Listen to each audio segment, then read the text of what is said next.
c'est correct. On se laisse tranquille. Et j'ai dit, si tu me posais plusieurs questions, je vais dire la sanctification de l'esprit, personne ne va me poser des questions là-dessus. Mais que je parle de la sanctification du corps, je vais avoir 987 questions là-dessus. Et si j'essaie de répondre à tous les 987 questions, c'est normal qu'on passe 5 heures sur la sanctification du corps et 5 minutes sur la sanctification de l'esprit. Amen. Amen. Amen. Mais revenons à la sanctification de l'esprit, on la reçoit tout de suite. Mais l'âme, la sanctification de l'âme devient un processus. Nous sommes en train d'apprendre, d'étudier. Et l'âme, c'est notre sphère intellectuelle, c'est notre sphère émotionnelle. Et ces choses, c'est tranquillement, les choses que nous aimions dans le passé, en étudiant la parole de Dieu, tranquillement, les désirs de ces choses s'évanouissent tranquillement. Quand on s'expose plus à la parole de Dieu et on se détache plus de ces choses mondaines, de ces choses charnelles. Oui, ce n'est pas quelque chose d'instantané, mais petit à petit, les choses dans lesquelles on prenait plaisir, on n'a plus le même plaisir à le faire. Dieu est en train de faire un travail jusqu'à ce qu'on arrive à une place où ces choses deviennent un dégoût total. On les rejette complètement, mais c'est un processus qui se fait en cours de route. Maintenant, la sanctification de la chair, ou le salut de la chair, va avec la sanctification. La chair, c'est la dernière partie qui va être rachetée. Au fait. Amen. Nous devons l'endurer jusqu'à la fin.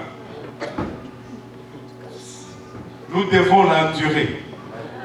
Mais nous devons la traiter durement. Sinon, elle va dominer sur nous. Et elle va dicter ce que nous... Mais nous devons la contrôler par la prière, par les jeûnes, en transformant notre âme. Mais la chair, nous devons y travailler jusqu'à ce que nous mourons ou jusqu'à ce que le Seigneur revienne. C'est là qu'il nous donne une autre chair qui va être, elle, glorifiée et qui va nous amener au-dessus du péché. Oh, que j'ai hâte à ces jours-là. Je suis fatigué de lutter contre les mêmes choses encore et encore. Des fois, tu penses que tu l'as tué. C'est fini complètement. Mais en passant quelque part, en rentrant dans un restaurant, cette vieille chanson est encore jouée. Elle commence encore à jouer dans ta tête. Mais là, tu commences encore là. Oh, Seigneur, aide-nous. Vivement, Seigneur, reviens bientôt. Reviens bientôt, Seigneur. Reviens bientôt. Mais nous luttons. Mais la Bible nous dit, celui qui persévère jusqu'à la fin, celui-là sera sauvé. Laisse-moi te dire, mon frère et ma soeur, persévère. La Bible dit, le juste tombe 7 fois et le Seigneur le réveille. Si tu es tombé 7 fois, la Bible t'appelle juste. Ce n'est pas parce que tu es tombé que tu es juste. Mais si tu restes encore, tu seras le juste. Relève-toi encore une fois. Et laisse la miséricorde de Dieu découvrir. Et il t'appellera à nouveau juste. Maintenant, si tu es en ce lieu et que tu n'es pas encore dans l'église de Dieu, les portes de l'église de Dieu sont ouvertes aujourd'hui. Tu peux, alléluia, te repentir aujourd'hui.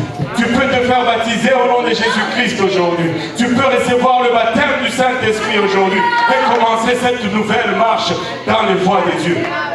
Et cette lettre te serait adressée. Maintenant, je veux retourner rapidement à cette lettre. Je vais fermer la parenthèse. Il dit, je connais tes œuvres. Parce qu'après avoir été sauvé, même si on est sauvé par la grâce, Dieu s'attend à voir des œuvres de notre part.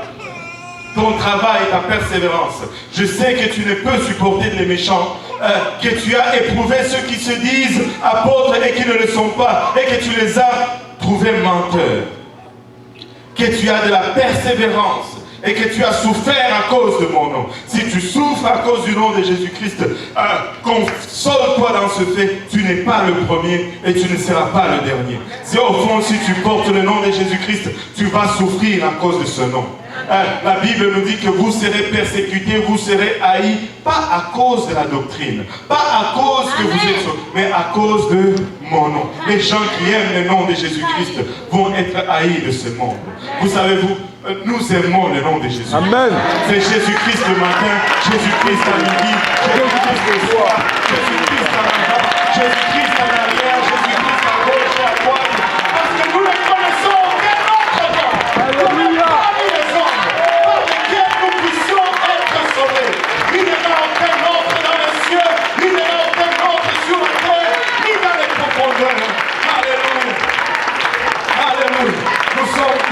Jésus. C'est tout Jésus. Au fond, nous avons tout en lui. Amen. Alléluia. Alléluia. À cause de mon nom. Et que tu ne t'es point lassé. Ne te lasse pas. Encore fais le bien. Laissez-moi vous dire, les voies de Dieu ne sont pas toujours les voies les plus faciles. Mais laissez-moi vous dire, ce sont les meilleures voies. Ce sont les meilleures, les plus réconfortantes. Ce sont les voies les plus sûres. Même s'il y a la persécution dans ces voies, ce sont sur ces voies que nous allons marcher. Alléluia. Dieu ne nous promet pas un camp de pique-nique. Dieu ne nous promet pas une croisière en bateau. Écoutez, nous sommes des soldats. C'est une guerre. Ce n'est pas... La Bible n'a jamais décrit la marche chrétienne comme une fête. Amen, amen. Oui, il y a des moments de réjouissance. Quand quelqu'un vient à Dieu, alléluia, quelqu'un se fait baptiser, rempli du Saint-Esprit, écoutez, nous dansons, nous célébrons, nous courons, alléluia. Tout moment de joie, nous le prenons maximum. Parce que nous savons que lorsque nous sortons dans les rues, c'est la guerre. C'est la guerre. Et c'est pourquoi quand vous nous voyez courir, laissez-nous courir. Quand vous nous voyez rouler, laissez-nous rouler. Vous ne savez pas ce que nous avons écrit. Pardon.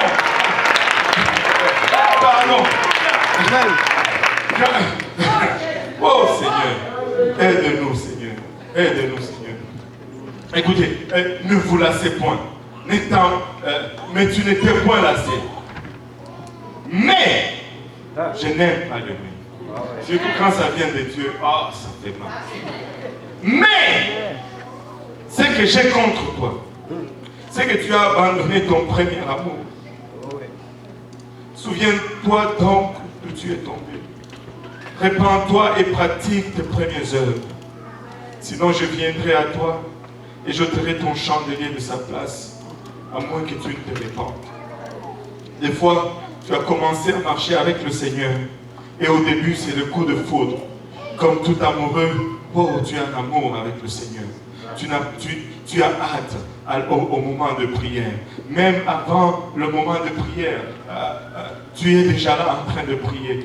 Tu jeûnes des jours de jeûne extra, juste parce que tu as un amour avec le Seigneur. Tu fais le 1000 extra parce que tu es en feu. Vous savez, au début de votre rencontre, c'est là où les fleurs sont apportées. C'est là où on ouvre la porte à la bien-aimée. Et tout. Mais nous ne devons pas perdre ce feu de Dieu. Tu sais, la bataille nous a usé, les soucis du monde nous ont usé, les préoccupations pour gagner les âmes nous usent. Mais nous ne pouvons en aucun cas perdre notre premier amour. Parce que c'est de là que vient notre force. Souviens-toi quand tu es venu à Dieu pour la première fois. Et quand tout ce que le pasteur prêchait, même s'il prêchait la tribulation, tu étais Amen. Même dès qu'il disait et Jésus monta sur la montagne, tu étais en feu parce qu'on a dit juste que Jésus montait. Mais aujourd'hui, tu es usé avec la bataille. Et maintenant, certaines prédications disent ça ce n'est pas pour. Ça c'est sûrement pour le frère Absalom, ce n'est pas pour moi. Il y a un jour où tout ce qui était prêché était pour toi. Amen. Tu prenais tout. Amen. Et quand Dieu t'est réprimé, tu oh Seigneur, merci. Mais aujourd'hui, Dieu te réprime, tu te fâches. C'est ton premier amour. Il n'est plus là. Tu dois retourner à cette place où tu l'avais rencontré pour la première fois. Tu dois te retourner à cette relation de fiançailles que tu avais avec lui. Tu dois retourner à ce temps où tu avais hâte d'être enfermé seul avec le Seigneur. Tu dois retourner à ce moment où tu regardais toutes ces activités en dégoût. Aujourd'hui, tu es en train même de contempler certaines choses que tu avais rejetées il y a longtemps. Tu es en train encore de les contempler. Elle t'attire encore. Reviens à ton premier amour. Reviens à ton premier amour. Les questions que tu ne te posais plus, tu te les poses encore aujourd'hui. Parce que tu as perdu ton premier amour. Il y a encore de la place pour se repentir. La miséricorde de Dieu se renouvelle jour après jour pour nous. Si nous nous repentons aujourd'hui, si nous nous levons tous ensemble.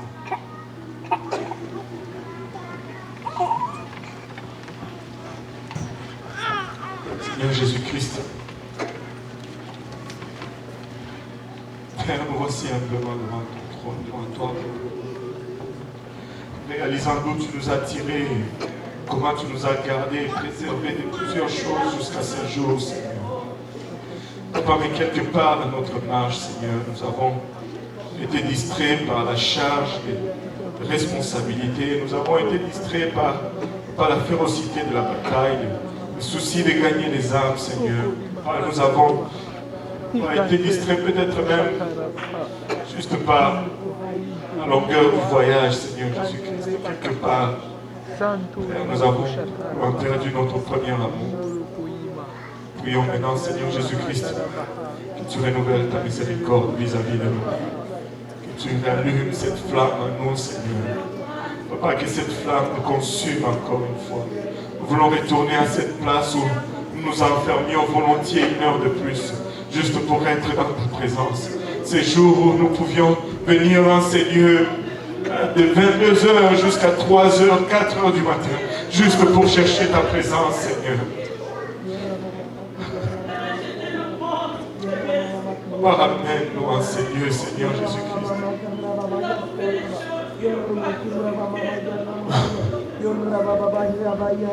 Où tu étais tout pour nous, Seigneur Jésus-Christ. Où nous t'avions trouvé pour la première fois, Seigneur. Désirons ce premier amour. Désirons une relation intime avec toi, Seigneur Jésus-Christ. Papa, c'est de toi que nous tirons notre force.